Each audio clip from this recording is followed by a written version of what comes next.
Tila nagpasaring si Pangulong Bongbong Marcos sa China sa kanyang ikalimang State of the Nation address kaugnay ng tensyon sa West Philippine Sea. Bagamat wala siyang binanggit na bansa, sinabi ng Pangulo na hindi tayo racist at sakim.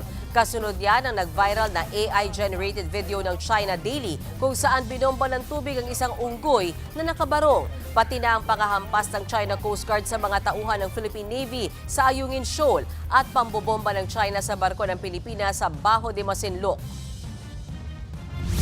Let me remind our friends and our detractors, Filipinos are a noble, kind, gracious, and great race. We are not greedy, we are not racists, we are not liars. We are respectful, and we are dignified. We are Filipinos, and we do not yield.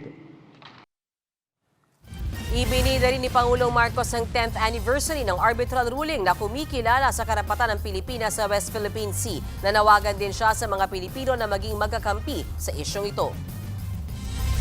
Tayo man ay magkakaiba sa maraming bagay, iisa lang tayong lahi. Tayong lahat ay Pilipino, Pilipino sa diwa, Pilipino sa dugo. Manaig nawa ang pagkakaisa at ang pagmamahal natin sa inang bayan at sa kapwa Pilipino. Sa mga pang-aalipusta, hindi tayo matitinag. Sa manlulupig, hindi tayo pasisiil.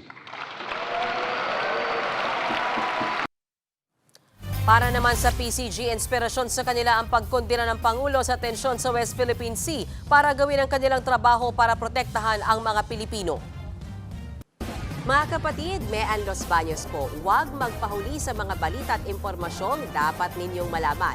Para sa mas malawak na balitaan at diskusyon, mag-follow at mag-subscribe na sa social media pages ng News 5.